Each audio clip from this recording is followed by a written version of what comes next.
We interrupt our broadcast with a breaking story. The diamond on your finger might be the biggest financial lie of the century. Secret documents have just revealed how a single monopoly brainwashed the world. The billion-dollar illusion is finally cracking. प्यार, commitment, eternity. जब एक लड़का एक लड़की को propose करता है तो ये स्टोन सिर्फ एक पत्थर नहीं रह जाता, ये एक सिंबल बन जाता है आपकी स्टेटस का, आपके गहरे रिश्ते का।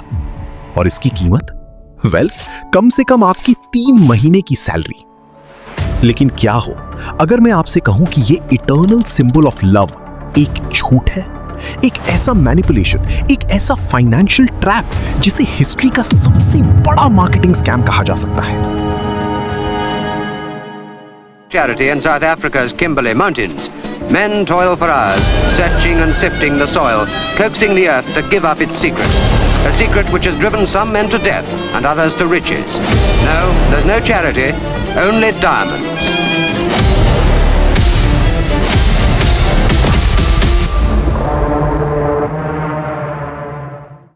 कहानी शुरू होती है 19th सेंचुरी के एंड में, जब साउथ अफ्रीका में कुछ ऐसा मिला जिसने एक पूरी इंडस्ट्री को हिलाकर रख दिया।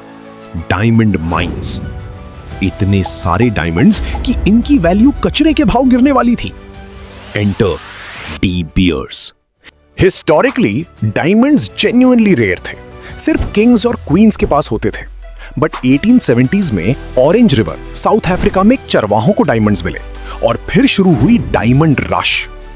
बिग डायमंड माइंस डिस्कवर हुई, सप्लाई सडनली अनलिमिटेड हो गई। अब इकोनॉमिक्स 101 सिंपल है, जब सप्लाई बढ़ती है तो डिमांड एंड प्राइस बूम नीचे गिरती है। जो ब्रिटिश फाइनेंसियर्स माइंस को कंट्रोल कर रहे थे उन्हें पैनिक होने लगा। अगर मार्केट में इतने सारे डायमंड्स आ गए तो इनकी कीमत एक ऑर्डिनरी कांच के टुकड़े जितनी रह जाएगी। 1888 में सेसिल रोड्स ने सारी मेजर माइनिंग ऑपरेशंस को कंसोलिडेट किया और बनाई डी बियर्स। उनका प्लान सिंपल था, एंटायर सप्लाई चेन को कंट्रोल करो, डायमंड्स को धीरे धीरे मार्केट में रिलीज करो ताकि स्कैरसिटी मेंटेन रहे। लेकिन सिर्फ सप्लाई कंट्रोल करना काफी नहीं था, उन्हें डिमांड फैब्रिकेट करनी थी। 1930s तक सिचुएशन और खराब हुई। ग्रेट डिप्रेशन आया, लोगों के पास खाने के पैसे नहीं थे, डायमंड्स कौन खरीदेगा? उस वक्त एंगेजमेंट रिंग्स का कोई बड़ा ट्रेंड नहीं था, स्पेशली डायमंड्स का तो बिल्कुल नहीं।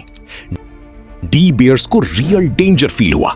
वो गए अमेरिका की top advertising agency NW Ayer के पास। रिक्वेस्ट सिंपल थी, make people want diamonds. NW Ayer ने एक brilliant, almost evil strategic approach ली। उन्होंने डायमंड्स को एड की तरह नहीं बेचा, उन्होंने एक आइडिया बेचा। उन्होंने ह्यूमन साइकोलॉजी पर अटैक किया। स्ट्रेटेजी थी product placement and social engineering. उन्होंने हॉलीवुड स्टार्स को बड़ा डायमंड रिंग्स पहना शुरू किया। मैगजीन्स में न्यूज स्टोरीज प्लांट की about celebrity engagements, focusing solely on the ring size. Ads target करते थे यंग मेन की ईगो को और यंग विमेन की इनसिक्योरिटीज को। मैसेज क्लियर था, अगर तुम अपनी पार्टनर से सच में प्यार करते हो तो डायमंड दो। Size matters. अगर डायमंड छोटा है तो शायद तुम्हारा प्यार भी छोटा है। और फिर 1947 में एक यंग कॉपीराइटर ने लिखी वो आइकॉनिक लाइन जिसने पूरी गेम पलट दी। Diamond, diamond, diamond, diamond, diamond, diamond, diamond, diamond, diamond. A diamond is forever. 4 शब्द जिसने डी बियर्स की किस्मत हमेशा के लिए बदल दी।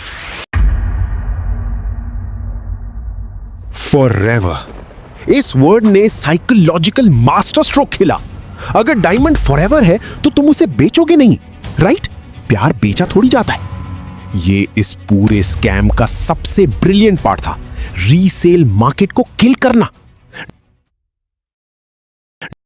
डी बियर्स ने हमें कन्विंस कर दिया कि डायमंड को रीसेल करना टैबू है। क्यों? ताकि डी बियर्स के कंट्रोल वाला मार्केट बना रहे। ये स्ट्रैटेजी वाइल्डली सक्सेसफुल रही। अमेरिका में एंगेजमेंट रिंग्स नॉर्म बन गया। जापान में सिर्फ एक जनरेशन में it became the global standard.